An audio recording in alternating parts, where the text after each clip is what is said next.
Halo hai, kembali lagi bersama saya Ririn Manurung. Nah, pada podcast kali ini kita akan membahas tentang rahasia kebahagiaan melalui self-care.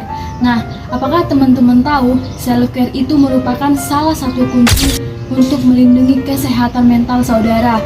Nah, mari kita eksplorasi lebih lanjut lagi tentang self-care tersebut. Nah, pertama-tama, apa sih self-care itu? Self-care merupakan suatu tindakan yang boleh teman-teman lakukan untuk menjaga kesehatan mental teman-teman sekalian.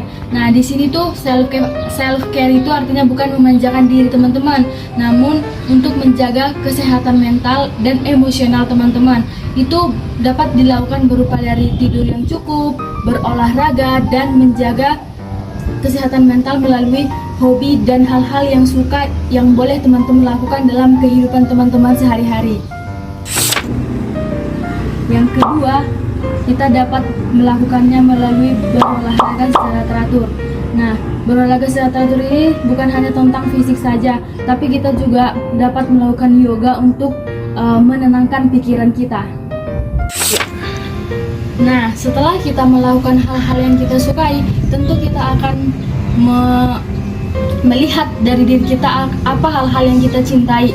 Nah, dengan begitu manfaat dari self-care itu sendiri yaitu dapat mengurangi rasa stres dalam diri kita. Karena kita sudah melakukan hal-hal yang kita cintai, maka manfaat dari self-care itu bagi diri kita sendiri yaitu tentunya menjaga kesehatan mental kita, emosional kita, sehingga kita lebih menilik diri kita sendiri lagi. Nah, yang selanjutnya, bagaimana kita dapat melakukan self-care itu untuk diri kita sendiri? Bagaimana langkah-langkah praktis yang boleh kita lakukan? Yang pertama itu tentunya kita meluangkan waktu untuk diri kita sendiri. Meluangkan waktu itu di sini artinya kita dapat melakukan hal-hal yang kita sukai. Misalnya kita membaca buku ataupun berjalan-jalan, itu termasuk self-care untuk diri sendiri.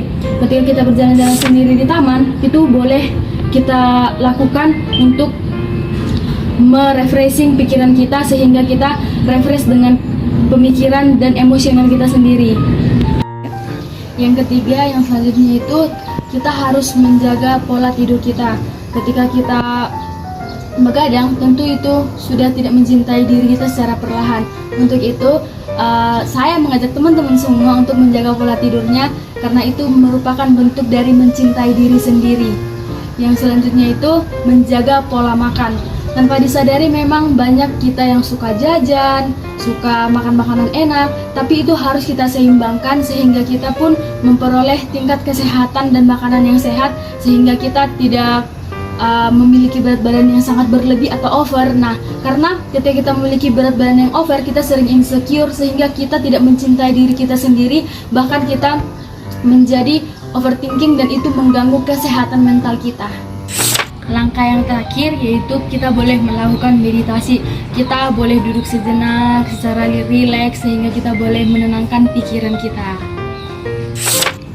Nah, itulah beberapa langkah-langkah praktis yang boleh kita lakukan untuk memulai self-care kepada diri kita sendiri. Jadi, self-care itu bukan merupakan suatu kemegahan tapi kebutuhan. Untuk itu, mari kita lakukan langkah-langkah tersebut agar boleh menjadi suatu kebiasaan dan rutinitas kepada diri kita sendiri, sehingga ketika kita sudah memiliki mental yang sehat, itu merupakan suatu investasi bagi diri kita sendiri untuk memiliki hidup yang bahagia di masa depan. Nah, setelah kita dapat melakukan langkah-langkah untuk memulai self-care tersebut pada diri kita sendiri, kita akan merasakan manfaatnya langsung kepada kesehatan mental kita. Ketika kita sudah berhasil melakukan langkah-langkah tersebut, kita akan merasakan berkurangnya rasa stres pada diri kita sendiri, karena di situ kita sudah memulai hal-hal yang kita sukai sehingga kita tidak merasa terbebani. Dan yang kedua, dapat meningkatkan mood kita. Ketika sudah melakukan hal-hal yang kita cintai, tentu kita akan lebih riang dan enjoy dalam menjalani kehidupan kita sehari-hari. Dan yang terakhir, dapat meningkatkan produktivitas kita. Ketika kita sudah melakukan langkah-langkah tersebut, tentu kita akan berpikir yang jernih sehingga untuk melakukan sesuatu hal dalam sehari-hari kita akan lebih semangat dan produktif.